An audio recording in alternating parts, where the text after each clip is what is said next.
Hello, everybody. Welcome to Grandma June's Cooking with Top Ramen. Yeah, it's a staple of a college diet, I would think, and it was about time that we made it tasty instead of just being a quick grab and eat at midnight.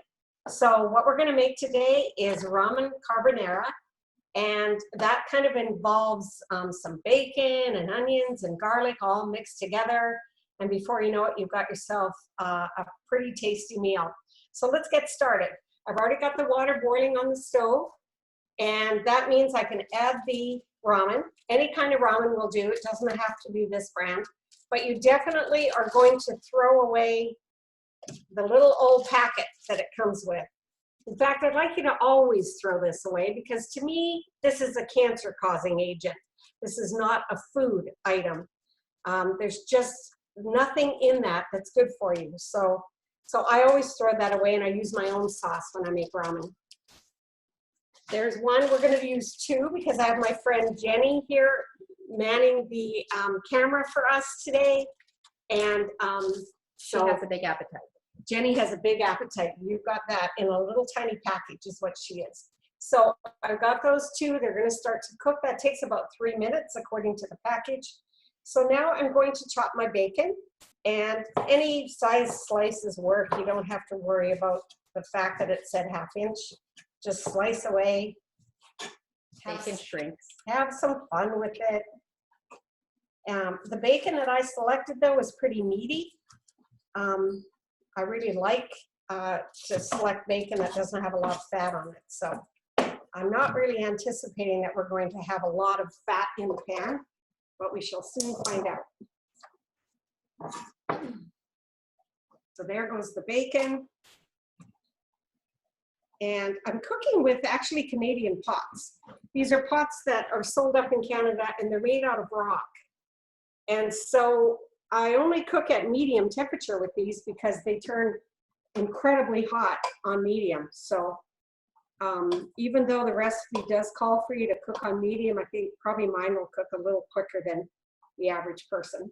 I've got one of these flatter guards that I use over the bacon so I don't have this huge mess to clean up in my kitchen. And we're just going to give that bacon a little bit of time to get going. We'll keep watching these noodles because they're cooking nice and quickly. One of the things the recipe says is to add a tablespoon of olive oil after it's done. But I'm just going to put a little splash right in there with the water. And my logic for that is that's going to also help keep it from being one big clump of noodles when you want them to be separated noodles and kind of make them. I don't cut mine. I like them long so you have fun eating them. So those are cooking away. Next, I wanted to show you garlic. It comes, this is an actual garlic from the farmer's market. And it comes as a whole great big, is it a flower of garlic? I'm not even sure what it's a head. It's a head of garlic. And as you take it apart, each one of these is a clove. So this recipe calls for 2 cloves of garlic. And I've got a mincer. You can just mince it with the knife. That works too. But I really like to do it with this because there's a lot less fuss to it. So I'm going to mince this right here. Maybe malfunction. Okay, here we go. So that's all 4 cloves that I put into mine. I'm a garlic freakazoid, so the more garlic, the better. So whatever a recipe calls for, I usually double it. So I talked about showing you how to slice an onion without crying. And the very bottom of the onion, you don't cut that off yet. You leave that on, is what you do. And then what you do is you make slices almost down to it without going all the way. I turn it around and do this side now. And then you slice the opposite direction on it. And then away you go, slicing your onion. You've already got it all. And you just get down to that last piece and either work your way all around it and never ever cut it away from that. No tears is how that works.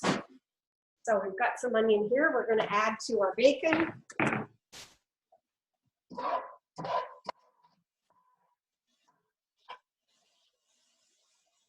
Bacon is cooking merrily. I might wait 1 sec before I add that though, because I want that to be a little bit more. And what I'm going to do is I'm going to drain that, drain our noodles because they are ready, I can tell.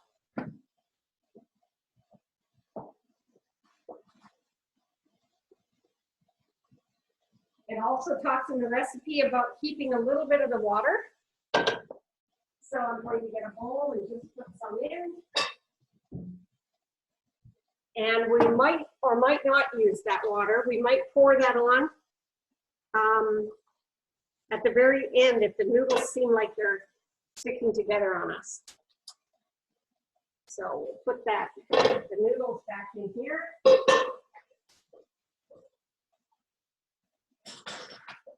And we're going to add a little bit more of that oil just to keep those noodles from separating on us while we're waiting for our bacon to be ready.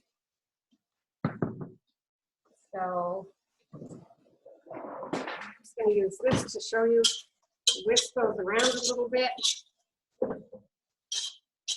And they're all separated. So there's the noodles ready to roll. I can hear this bacon finally sizzling away. There we go. Yeah, that's looking good. Okay, now we're going to add our onions. Again, I never measure. I know it says half cup or whatever it says. I think you just put in as much as you want. If you don't like onions, don't put them in.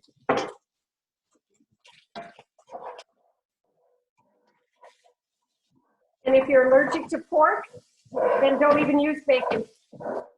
I would use butter, lots of nummy butter with the onions and garlic, and it would taste really good too. There we go. So that's working. So a little bit away from being ready. What I'm going to do over here is I'm going to get those 2 eggs ready to roll. I'll put this onion in here. I don't think Jenny likes 2 whole onions in there. It'll be fine. My camera lady, Jenny, and I go way back. She was my very first boss when I started working at Western. That was way back, 2003. And still really good friend. That's the thing about Western. You make lots of friends. I'm sure you all agree with that. Sure do. So I've got 2 eggs. I'm just going to crack them into this dish.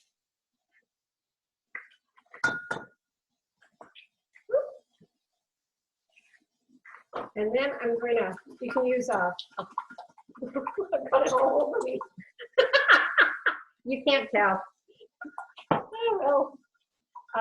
So that they're kind of mixed up, and then you're going to add your Parmesan cheese. But I think before I do that, I might wash my hands. Oh my gosh, I got egg yolk everywhere. Besides, we're in coronavirus land. We're supposed to be washing lots anyway. There we go. Give that bacon one more stir. Oh my gosh, it smells so good. And it is totally ready. So what I'm going to do, I'm going to add those noodles to it. Turn the heat off and then toss. This is where you're going to determine if you need to add some of that water.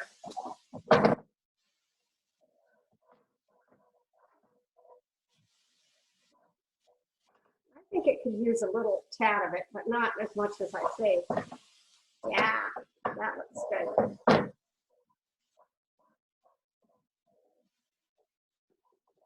Okay, so we got that going. Now I'm just going to put that over top.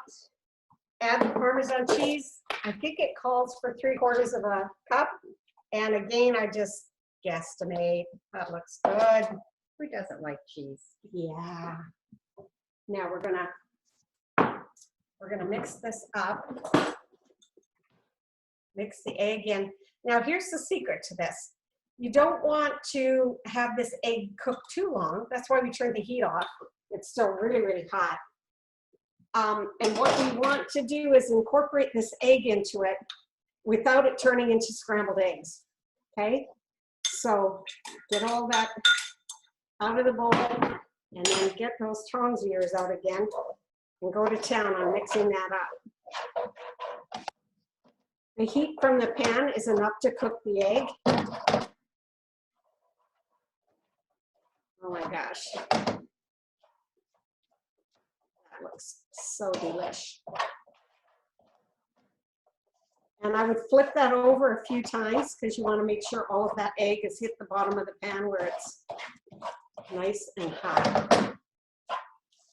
Okay, we got ourselves ramen carbonara. I'm just going to step over here. And Jenny's going to watch as I serve these into a couple of bowls. Woo!